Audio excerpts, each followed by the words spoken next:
Dark के finale ने बहुत सारे क्वेश्चंस के आंसर तो दिए है, लेकिन इस शो का एक्चुअल मीनिंग क्या था राइटर्स का मोटिव इस शो के पीछे। हम इन्हीं चीज़ों को इस वीडियो में समझने की कोशिश करेंगे। Before we start this video heavy spoilers alert. इस वीडियो में काफ़ी स्पॉयलर्स है, तो अगर आपने डार्क नहीं देखी तो पहले शो देख के आओ, फिर ये वीडियो देखना। और अगर मन बना ही लिया है वीडियो देखने का तो स्टार्ट करते हैं। अब इस शो की तारीफ करने की ज़रूरत तो है नहीं और ना ही बताने की कि इतना ब्रिलियंट शो है। सबको पता है ये शो काफ़ी कॉम्प्लेक्स है, like complex family tree, time travel और इन सब के रिलेटेड आपको हज़ारों वीडियोस मिल जाएंगे। और राइटर्स ने इतने हैवी टॉपिक्स को यूज़ किया है जैसे relativity, quantum physics, time travel, bootstrap paradox. ये सब तो ठीक है, लेकिन ये शो जो फिलोसॉफिकल क्वेश्चंस हमारे सामने रखती है कि क्या हमारे पास फ्री विल है, क्या फ्यूचर प्रीडिटरमाइंड है, क्या हम अपना फ्यूचर चेंज कर सकते हैं, ये सब बहुत बड़े क्वेश्चंस हैं। और हम इन सब को बहुत सिंपल तरीके से समझेंगे साइंस की हेल्प से, और ये देखेंगे कितना एक्यूरेट शो है ये। Do we have free will और नॉट। पूरे सीरीज में हम देखते हैं जोनस और मार्था अपने पास्ट को चेंज करने की बहुत ट्राई करते हैं, लेकिन उनके किसी भी कोशिश से वो एडम और ईवा के नॉट को ब्रेक नहीं कर पाते। जोनस या बाकी के कोई भी कैरेक्टर जो भी डिसीजन या स्टेप लेते हैं वो एडम और ईवा के प्लान का पार्ट बन जाते हैं। जोनस और बाकी के कैरेक्टर्स को लगता है वो अपना पाथ खुद चूज कर सकते हैं और उसे चेंज भी कर सकते हैं, लेकिन ऐसा होता नहीं है। सब कुछ प्रीडिटरमाइन होता है। तो क्या ये रियल वर्ल्ड में भी हो सकता है? क्या ह्यूमंस जो भी डिसीजन या स्टेप्स लेते हैं वो सब पहले से डिसाइडेड पाथ से होके एक ही फ्यूचर में जाता है? इसका मतलब क्या फ्यूचर ऑलरेडी एग्जिस्ट करता है? इसका आंसर देने से पहले थोड़ा साइंस की हेल्प लेते हैं। आपने फेमस श्रोडिंगर कैट एक्सपेरिमेंट के बारे में सुना होगा, और अगर नहीं सुना तो मैं बताता हूँ। एक कैट को एक सील बॉक्स के अंदर रखा जाता है और उसमें एक डिवाइस रखा जाता है जिससे 50% चांसेस है उस कैट के मरने के अगले 1 घंटे में। 1 घंटा पूरा होने के बाद एक क्वेश्चन आता है कि वो कैट जिंदा है या मर गई। कॉमन सेंस के हिसाब से या तो वो कैट जिंदा होगी या मर चुकी होगी, लेकिन क्वांटम फिजिक्स के हिसाब से उस बॉक्स के ओपन करने से तुरंत पहले वो कैट इक्वल स्टेट्स में होगी, जिंदा भी और मरी हुई भी। और हमारे बॉक्स के ओपन करने के बाद ही एक सिंगल डेफिनेट स्टेट में हमें दिखेगी, या तो डेड या तो अलाइव।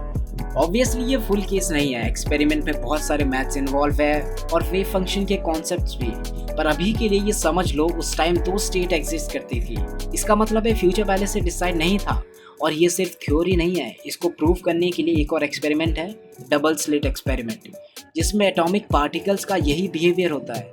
तो इससे इतना तो पता चल गया है कि ये कॉन्सेप्ट माइक्रो वर्ल्ड में एग्जिस्ट करती है, पर क्या मैक्रो वर्ल्ड यानी ह्यूमन साइज वर्ल्ड में भी ऐसा ही है? इसको एक सिंपल एग्जांपल के साथ समझते हैं। इमेजिन करो एक ऑब्जेक्ट है, उसकी प्रॉपर्टीज मेजर करने के लिए एक टूल है। अब इमेजिन करो वो ऑब्जेक्ट्स एटॉमिक पार्टिकल्स हैं और वो बॉक्स यूनिवर्स है और टूल्स वेव फंक्शंस हैं। इस यूनिवर्स में हर चीज का एक वेव फंक्शन होता है। सो अब देखते हैं क्या वो डॉटर यूनिवर्स यानी पैरेलल यूनिवर्स एग्जिस्ट करते हैं साइड बाय साइड हमारे यूनिवर्स के। इसके लिए हमें कैट वाले एक्सपेरिमेंट में वापस जाना पड़ेगा। ऑब्जर्वेशन के पहले कैट सुपरपोजिशन में था, यानी 2 स्टेट में, लेकिन जब ऑब्जर्व करते हैं तो जो 2 स्टेट्स थी वो एक मोस्ट प्रोबेबल स्टेट में एग्जिस्ट करती है। अब मान लो वो अलाइव स्टेट में थी, जो डेड स्टेट है अब वो एग्जिस्ट नहीं करती। तो यहाँ पे सिर्फ एक ही यूनिवर्स रहा जो कि है मेन यूनिवर्स, जिसको हम एक्सपीरियंस कर रहे हैं। सो यहाँ पे एक वक्त में मल्टीपल रियलिटीज एग्जिस्ट कर रही थी, लेकिन सिर्फ तब तक जब तक उसे ऑब्जर्व नहीं किया गया था। सो यहाँ पे वो डॉटर यूनिवर्स एग्जिस्ट नहीं कर रही थी। इसे कहते हैं Copenhagen interpretation of quantum mechanics. अब एक और इंटरप्रिटेशन है जो है मैनी वर्ल्ड्स इंटरप्रिटेशन, जिसमें वो वेव फंक्शंस कोलैप्स नहीं करते, मतलब कि वो दोनों स्टेट स्प्लिट हो जाती है मल्टीपल यूनिवर्सेस में। एक यूनिवर्स जहाँ वो डेड है, एक में अलाइव, और ये डार्क में भी दिखाया है। एक ओरिजिन वर्ल्ड होता है, उसमें एजिट एंड हॉस यही तो करता है, अपने वर्ल्ड से 2 और अलग रियलिटीज को एग्जिस्टेंस में ले आता है। तो डार्क में ये मैनी वर्ल्ड इंटरप्रिटेशन को यूज किया है, लेकिन इतना समझो एक ही टाइम में काइंड ऑफ इन्फिनाइट रियलिटीज थी। जिस रियलिटी में मोस्ट लाइकली हम एग्जिस्ट कर सकते हैं उसको हम एक्सपीरियंस करते हैं, पर दूसरे रियलिटीज में हमारा अलग वर्जन भी एग्जिस्ट करता है। तो अगर इस हिसाब से देखें तो हम पे चॉइस होता है हम लाइफ में कौन सा पाथ चूज करते हैं। हम पे फ्री विल काइंड ऑफ है भी नहीं भी, क्योंकि फ्यूचर एग्जिस्ट नहीं करती, हम खुद चूज करते हैं क्या होगा हमारा फ्यूचर। ऑब्वियसली हर एक वेरिएबल हमारे कंट्रोल में नहीं होता, पर most of them are in our control.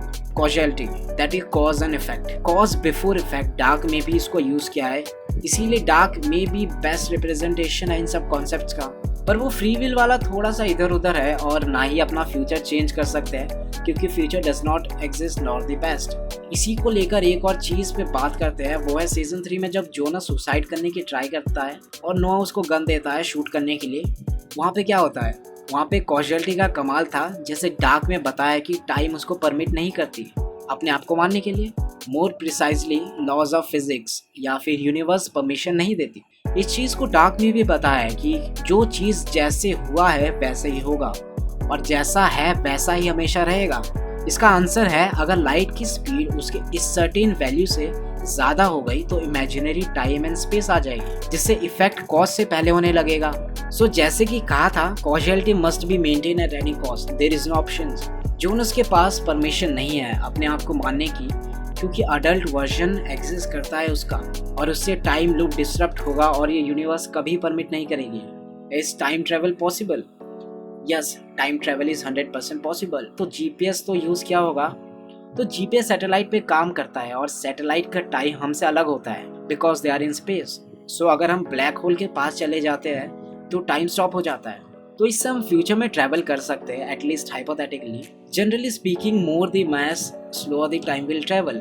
Dark के लास्ट एपिसोड में जब जोनस और मार्था ओरिजिन वर्ल्ड में जाते हैं, वो आइंस्टाइन रोजन ब्रिज होता है, वर्म होल। वैसे तो वर्म होल हमारे आसपास एग्जिस्ट करती है, पर इतना स्टेबल नहीं होता और बहुत ही छोटे भी होते हैं। डार्क और भी बहुत सारे क्वेश्चंस हमारे सामने रखती है, लेकिन एक वीडियो में सब कवर करना मुश्किल है। तो अगली बार कभी मुलाकात हुई तो और भी बातें करेंगे।